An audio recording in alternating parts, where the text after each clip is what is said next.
Hello दोस्तों, स्वागत है आप सभी का हमारे यूट्यूब चैनल में। दोस्तों, आज के इस वीडियो में हम कक्षा 10वीं विषय संस्कृत जो एमपी बोर्ड के छात्र हैं, संस्कृत वार्षिक पेपर 2024 जो आपका पेपर है 9 फरवरी 2024 को आपका पेपर होने वाला है। तो जिस तरह हमने आपको हिंदी विषय के जो भी क्वेश्चन आपको बताए थे वही के वही 100% A to Z क्वेश्चन पूछे गए हैं। आप वीडियोस भी देख सकते हैं। इसी तरह हम संस्कृत विषय के देखने वाले हैं, तो वीडियो के साथ अंत तक बने रहिए। और चैनल पर नए हैं तो प्लीज़ चैनल को सब्सक्राइब कीजिए, क्योंकि इस चैनल के माध्यम से आपको 100% पूछे जाने वाले हर एक विषय के प्रश्न बताए जाएंगे। तो सबसे पहले हम वस्तुनिष्ठ प्रश्नों को देख लेते हैं। पहला प्रश्न है उचित विकल्पम चित्वा लिखित। 6 अंक के क्वेश्चन पूछे गए हैं। पहला प्रश्न है रामस्य इत्यस्मिन् पदे कः विभक्ति अस्ति। तो इसमें जो विभक्ति हो जाएगी चतुर्थी विभक्ति हो जाएगी। यहाँ पर 7 नंबर का विकल्प इसका राइट आंसर होगा। दूसरा विकल्प है फलानी इत्यस्मिन् पदे वचनम अस्ति। तो यहाँ पर 7 नंबर का विकल्प इसका राइट आंसर होगा, अर्थात बहुवचनम इसका राइट आंसर होगा। इसके बाद तीसरा प्रश्न है अधोलिखितेषु अवयवम नास्ति। तो यहाँ पर इसका जो आंसर होगा 2 नंबर का विकल्प मार्ग है, इसका राइट आंसर होगा। इसके बाद चौथा प्रश्न है गृह्यात इत्यस्मिन् पद विभक्ति अस्ति। तो इसका जो राइट आंसर होगा 2 नंबर का विकल्प इसका राइट आंसर होगा, पंचमी विभक्ति इसका राइट आंसर होगा। पांचवा प्रश्न है कवि शब्दस्य द्वितीय विभक्ते रूपम अस्ति। तो इसका जो राइट आंसर होगा कवीम, 2 नंबर का विकल्प इसका राइट आंसर होगा। इसके बाद छठवां प्रश्न है विद्या माता यो रक्षति इत्यस्मिन् वाक्ये अवयवम नास्ति। तो यहाँ पर इसका जो राइट आंसर होगा 2 नंबर का विकल्प यो इसका राइट आंसर होगा। इसके बाद प्रश्न क्रमांक 2 है रिक्त स्थानों की पूर्ति कीजिए। पहला खाली स्थान है गमिष्यति इत्यस्मिन् पदे धातु रूपे खाली स्थान लकार अस्ति। तो इसमें जो लकार होगा पहले खाली स्थान में लट लकार होगा, इस प्रकार से लट लकार आपको लिखना है।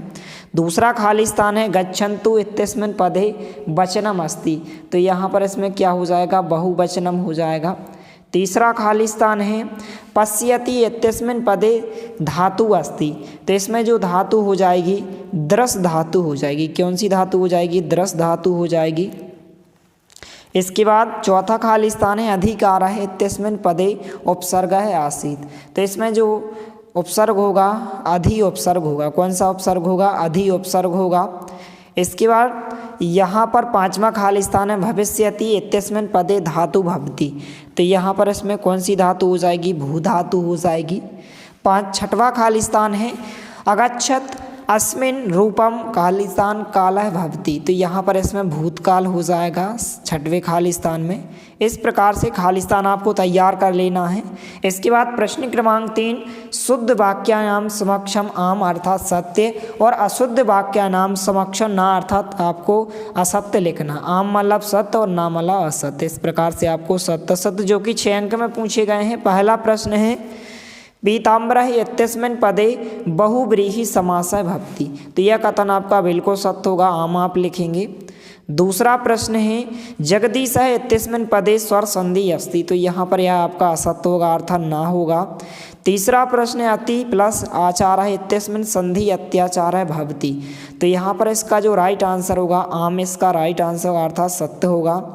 इसके बाद चौथा प्रश्न है विसर्ग संधि उदाहरणम मनोहरः इति भवति।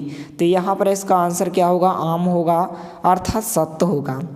इसके बाद पांचवा प्रश्न है पंचवटी पदे अवयवी भाव समासः अस्ति। तो यह कथन आपका क्या होगा, ना होगा, अर्थात असत्य होगा। इसके बाद छठवां प्रश्न है राजपुरुषः इत्यस्मिन् पदस्य उदाहरणम द्वंद्व समासः अस्ति। तो यह कथन आपका क्या होगा, ना होगा। इसके बाद प्रश्न क्रमांक 4 है युग मेलनम कुरुत। आपको सही जोड़ी बनाना है कुछ इस प्रकार से। तो सबसे नंबर की आप सही जोड़ी जो है यहाँ पर मिलाएंगे तुमुन प्रत्यय से। दूसरे नंबर पर दिया गया अत्र जीवितम जातम, तो इसकी आप दुर्विहम से मिलाएंगे कुछ इस प्रकार से। तीसरे नंबर पर पशुनापि गृहाते, तो इसकी सही जोड़ी जो है आपको मिलाना है इस प्रकार से उदीरितो अर्थम।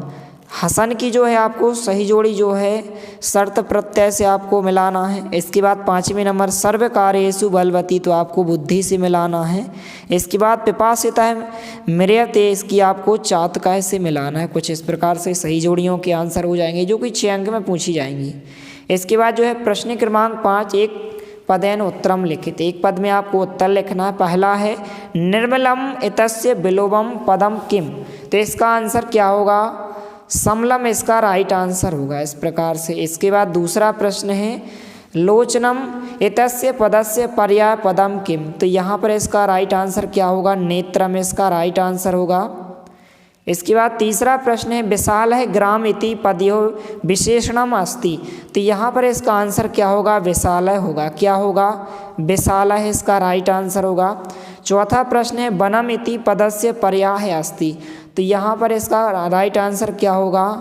काननम होगा। क्या होगा राइट आंसर? काननम इसका राइट आंसर होगा। पांचवा यहाँ पर प्रश्न है दानवा इतस्य पदस्य विलोम पदम भवति, तो यहाँ पर इसका राइट आंसर क्या होगा? मानवा इसका राइट आंसर होगा कुछ इस प्रकार से। इसके बाद छठवां प्रश्न है शरीरम इतस्य पदस्य पर्याय पदम अस्ति, तो यहाँ पर इसका राइट आंसर क्या होगा? तनु है इसका राइट आंसर होगा। इस प्रकार से यहाँ पर 30 अंक के वस्तुनिष्ठ प्रश्न कुछ इस प्रकार से हो जाएंगे। इनको आपको अच्छे से तैयार कर लेना है। इसके नेक्स्ट पार्ट में आपको आगे के प्रश्न बताए जाएंगे, तो उनको भी आपको तैयार कर लेना है। तो चैनल पर नए हैं तो प्लीज़ चैनल को सब्सक्राइब जरूर करें। मिलते हैं अगले वीडियो में, तब तक के लिए जय हिंद, वंदे मातरम।